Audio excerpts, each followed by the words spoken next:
There's an interesting Zero Hedge article. Not that I am going to be shocked, or many of you will be shocked. How Papa Bush's brother, Uncle Bucky, made a killing off the Iraq Wars, authored by Jeffrey St. Clair via counterpunch.org. Back in 1991, shortly after the depleted uranium flaked dust had settled, some from the first Gulf War, there was a minor tempest in the press over influence peddling by members of President George Herbert Walker Bush's family, including his son Neil and his brother Prescott Jr. Both Neil and Prescott, neither of whom had proven to be exceptionally talented businessmen, had made millions by flagrantly trading on their relationship to the president, seeking to distinguish himself from his more predatory relatives. Hang on one second. Seeking to distinguish himself from his more predatory relatives, William Henry Trotter. Trotter? You guys ever seen the movie? Your kids may have seen it. What's her name? Matilda. Matilda, you ever seen that movie? Good kids movie. Danny DeVito plays her mean father. And then there's a mean teacher. And there's a kid named Bruce Bogtrotter. Bruce Bogtrotter. Seeking to distinguish himself from his more predatory relatives, William Henry Trotter Bush, the younger brother of Bush Sr. and an investment banker in St. Louis, gave an interview to disclaim any profiteering on his own part. Indeed, he sounded downright grumpy, as if his older brother hadn't done enough to steer juicy government deals his way. Being the brother of George Bush isn't a financial windfall by any stretch of the imagination, huffed William H.T. Bush. H.T. Henry Trotter.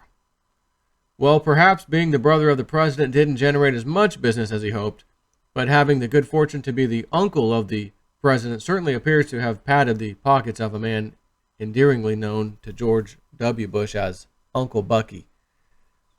A few months before his selection as president, Bush's Uncle Bucky quietly joined the board of a small and struggling St. Louis defense company called Engineered Support Systems Incorporated, or ESSI.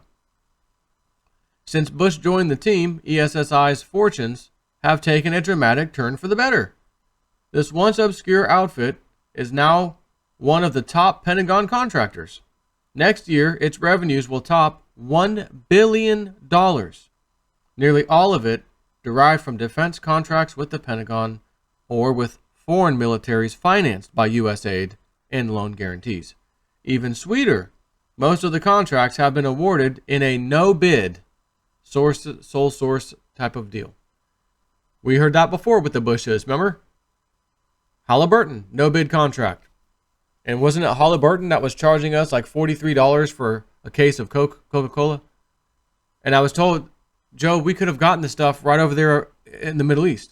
It just had the, Arabic or whatever the language, whatever the country in particular, the Iraqi language or whatever, right on the Coke can. Didn't say Coca-Cola in American English. It said it in their language. And we could have got it way, way, way cheaper. Nope, can't have that. We're going to go truck that stuff in, fly it in, military convoy, $43 a case. So here's a struggling defense contractor. Could you imagine struggling to keep your doors open? Whatever the hell you're doing, just struggling to keep the doors open. And then a number of years later, you're pulling in $1 billion a year. Now, I'm not saying in profit, but you're pulling in $1 billion. But if you go from struggling to pulling in $1 billion, how much of that's profit? Probably a lot of it. Nearly all of it derived from defense contracts with the Pentagon or with foreign militaries that are financed by U.S. aid. And loan guarantees. You can't go wrong. From rags to riches. And if the economy got bad, it didn't change anything anyways, because we got loan guarantees done by the federal government. Which means me and you, taxpayer, correct. Government funded. No, taxpayer funded. Government, no, taxpayer. Even sweeter, most of these contracts have been awarded in no-bid, sole source deals. True to form, Uncle Bucky claims that ESSI's amazing transformation has nothing to do with him or his nephew, the president. I don't make any calls to the 202 DC area code, Bush sneered to the Los Angeles Times. Uncle Buck's characteristic modesty was swiftly undercut by statements made by top executives at ESSI who seemed proud that their foresight in inviting Bush on board had paid off so handsomely for all concerned. And they said, having a Bush certainly doesn't hurt, chuckled Dan Kraher, ESSI's vice president for industrial relations. Uncle Bucky Bush is 16 years younger than his brother, the former president. According to Kitty Kelly's gripping history of the Bush clan, the family, Bucky was, Bucky. Can we just call him by his first name?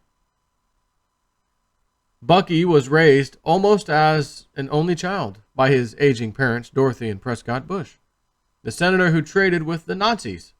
Oh, that's right. Prescott Bush. You want to look up some interesting history?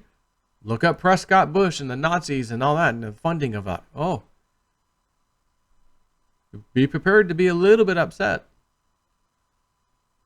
Bucky was a sensitive and precocious kid with a peculiar devotion to choral music. In fact, the highlight of his career at Yale, Princeton, Harvard, Yale, bullet bombs. Oh, so Papa Bush went to Yale, Skull and Bones. This Bush went to Yale, probably Skull and Bones.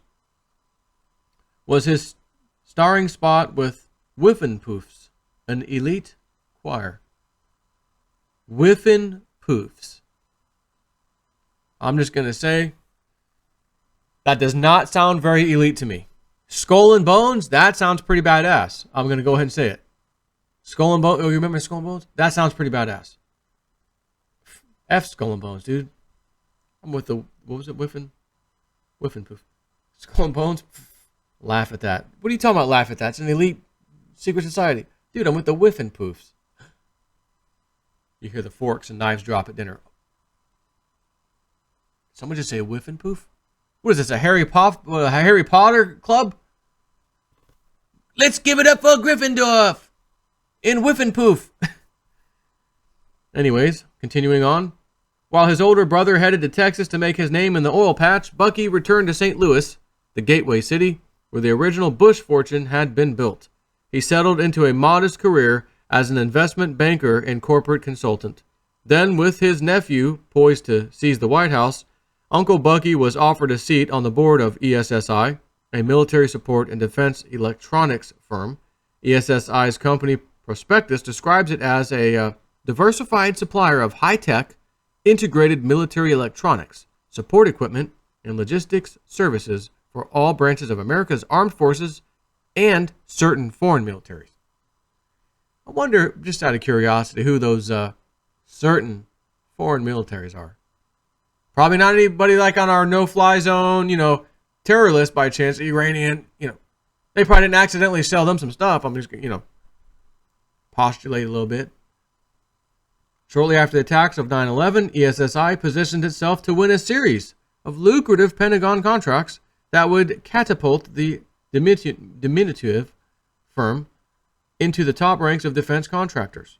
Within a few short months, the company's shareholders were given the financial ride of their lives.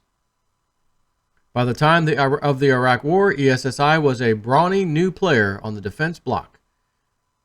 In the spring of 2003, ESSI acquired a military communications company called Tamsco, whose prime activity was in developing military satellite terminals in the Gulf region and in U.S. bases in Germany in anticipation of a U.S. invasion of Iraq. Again, 2003, anticipation of a U.S. invasion of Iraq. Why would we go to Iraq? I mean, bin Laden, Saudi background, all that stuff, The hijackers allegedly were all, most all were Saudi. 15 out of the 19 or something. We went to Pakistan, Afghanistan, which is where that's where bin Laden was, Afghanistan. And we somehow got led to Pakistan, and then we went into Iraq. And Junior Bush finished off Papa Bush's job by having hung Saddam Hussein, who had absolutely nothing to do with anything at that time, which makes you wonder, why did we go back? And again, Halliburton, no bid contracts. This company, ESSI, no bid contracts. Okay. Military satellite terminals in the Gulf region and in U.S. bases in Germany in anticipation of a U.S. invasion of Iraq. After the ESSI buyout, Tamsco swiftly won contracts from both the Air Force and the Army for more than $90 million for the training of troops and the operation of the system and the installation of radar equipment in Kuwait. The Pentagon awarded ESSI a $49 million contract to remodel military trailers for use in Iraq. So we already have military trailers that are designed to do certain things, and they're built from day one to do those things. They need to be redesigned.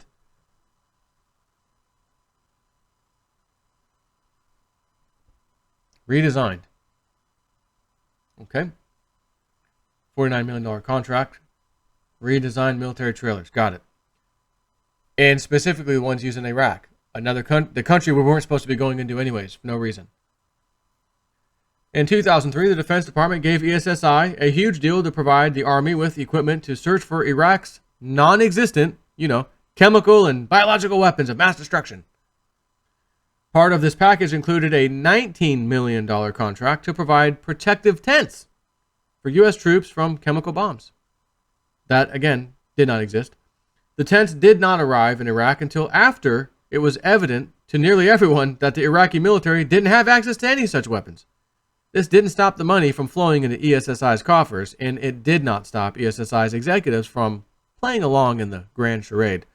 The potential threat of our troops facing a chemical or biological attack during the current conflict in Iraq remains very real, huffed Michael Shanahan, the company's former chairman. Shenanigans or Shanahan? Oh, it's Shanahan. That was Shenanigan, sorry. Former chairman, I'm out of here. I made my money, I'm gone.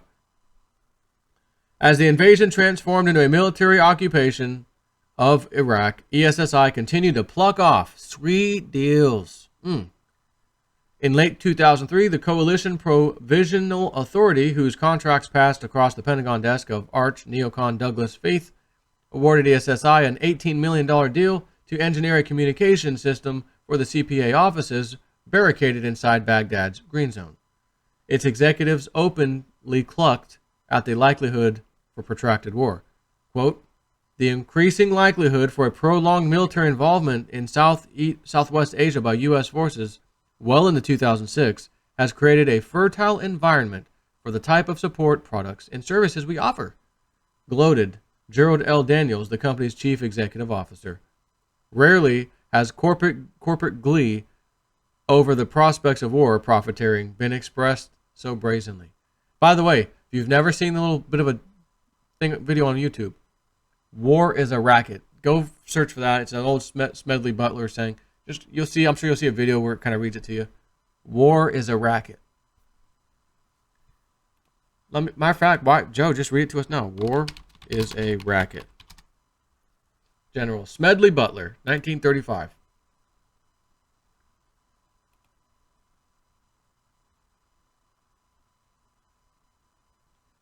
This is kind of long. I thought about it. Yeah. I'm just going to ask you to go read it. I don't want to take up too much of your time. I'm going to just go ahead and continue this video. But damn it, you need to read it. This was a very esteemed, highly honorable general. War is a racket. And the other thing you want to look at another video is everything is a rich man's trick. Let me make sure. Everything is a rich man's trick. Yeah. JFK to 9/11. Everything is a rich man's trick. I highly encourage you to watch that video.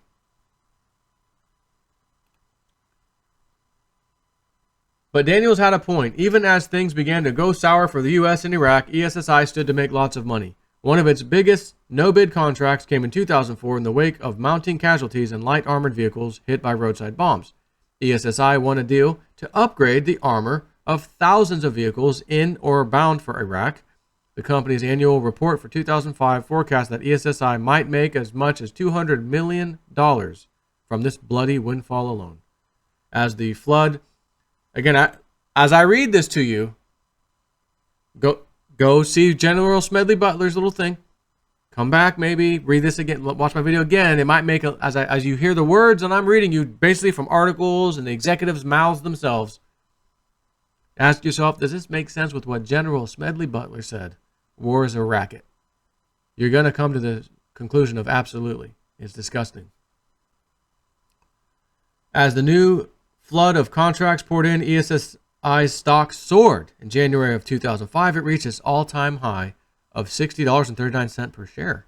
A few days before the stock hit this lofty peak, Uncle Bucky quietly exercised his option to sell 8,438 shares of ESSI stock. He walked away from that transaction with at least $450,000. The stock sale occurred a few days after ESSI announced that the Pentagon had awarded it $77 million in new contracts for the Iraq War, and a few days before, word leaked to the press that the company was under investigation for its handling of older Pentagon contracts.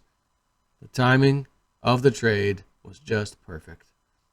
In a February 2005 filing with the Securities and Exchange Commission, ESSI discreetly disclosed to its shareholders that the Inspector General of Pentagon had launched an inquiry into a series of contracts awarded to the company in 2002 for work on the Air Force's troubled automated cargo loading machine called the Tuner.